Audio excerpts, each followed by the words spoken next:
The first nuclear reaction in our series on nuclear reactions is going to involve the emission of alpha particles. Before we jump into alpha particles, I want to draw your attention to a couple things that you're going to see on every nuclear reaction podcast so that you're aware of them. You will see the particle and symbol. On each of those, that'll help us to remember what the symbol is when we're writing out nuclear reactions. And we will always start by going through these items. So all of them, all the particles will have definitions, symbols, some descriptive properties, and then also what PPE or personal protective equipment you'd be expected to use if you're handling something that is an alpha particle emitter. All right, so what's an alpha particle? It is a high energy particle that contains 2 protons and 2 neutrons. Okay, so looking at the symbol, this is exactly what we're seeing. I prefer to use the helium because a helium has an atomic number 2, so it has 2 protons, and it has 2 protons plus 2 neutrons is a mass of 4. So I like using this symbol because it shows me exactly what I'm losing or gaining. You can and you will see the Greek letter alpha being used as well, but it doesn't give us as much information. You'll see why that's a little bit of a detriment later.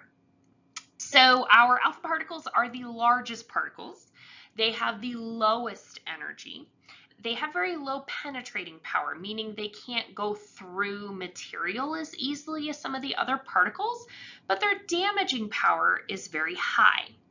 The damaging power is higher as alpha particles can be absorbed by stable nuclides and then will transform them into radionuclides, which can decay and emit radiation. So that's why the damaging power is high despite the penetrating power and the energy being lower.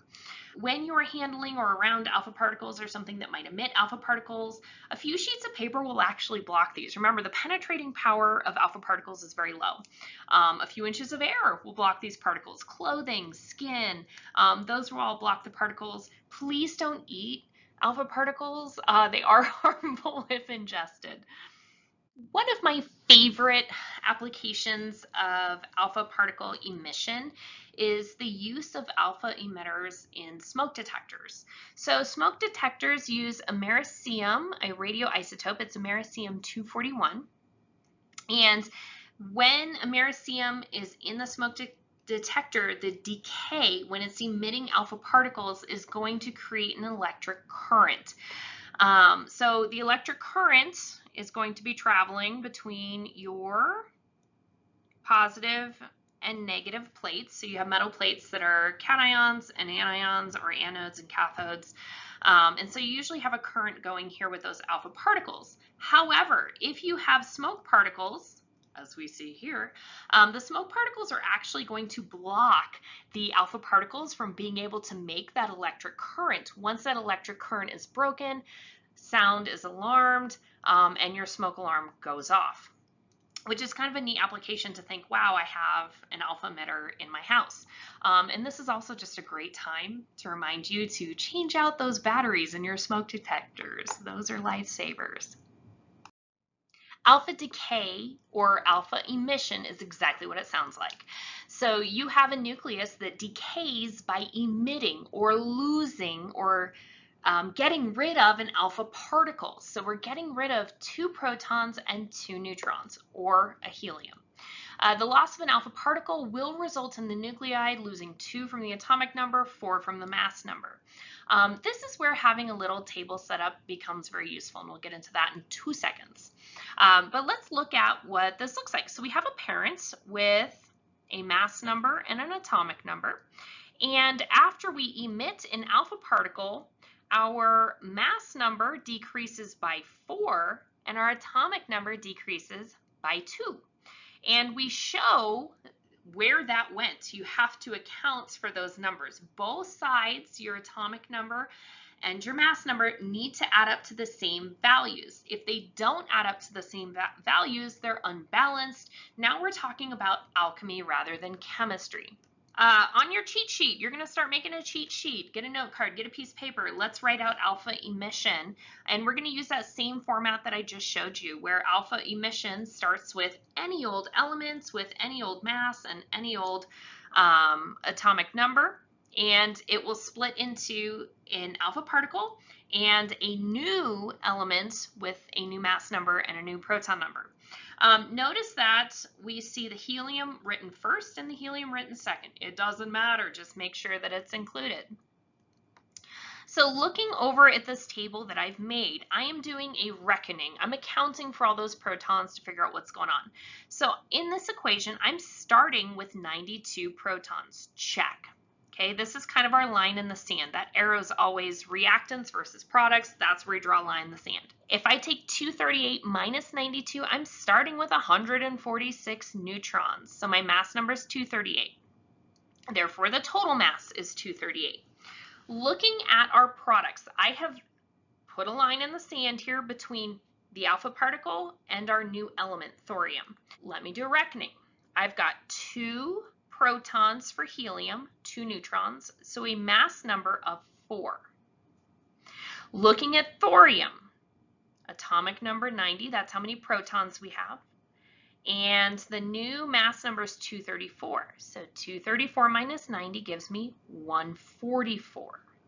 So my total mass here is 234 for thorium, and the total mass of helium is 238. Okay, so again, these two numbers have to match. And if I were to add up my protons, let me get a different color. This one sucks. If I were to add up my protons on both sides, they equal 92. So I've accounted for what was lost and what was emitted. So you might get in the habit of doing that yourself.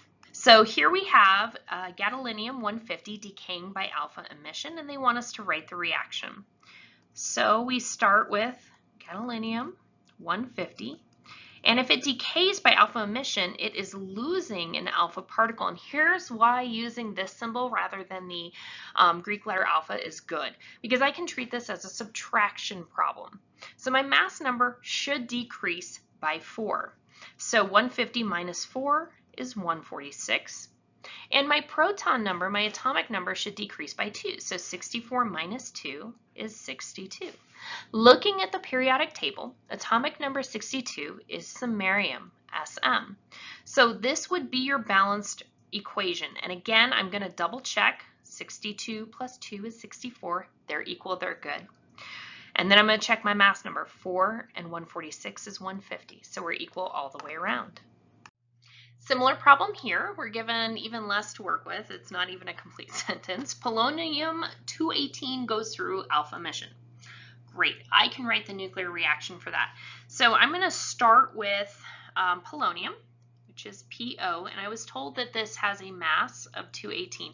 I don't need to see what the atomic number is. I have a periodic table for that. Polonium is atomic number 84. And if we're going through alpha emission, we're going to lose an alpha particle. So now it becomes a subtraction problem. 218, the mass number, minus 4, the mass of the alpha particle lost, is 214. This doesn't tell me the identity of anything. I need the atomic number for that. Well, originally we had 84 protons. We lost 2 to an alpha particle, so now we have 82. Winner, winner, chicken dinner. That's the number I need, because I look up on my podcast. That's what I'm doing right now. I look up on my periodic table, and number 82 is plum bum, PB, lead. So what I'm showing now, just to double check my work, my protons add up to what I originally had, 82 and 2 is 84. And my mass number adds up to the original 218. So I've accounted for every proton and every neutron that has undergone transmutation.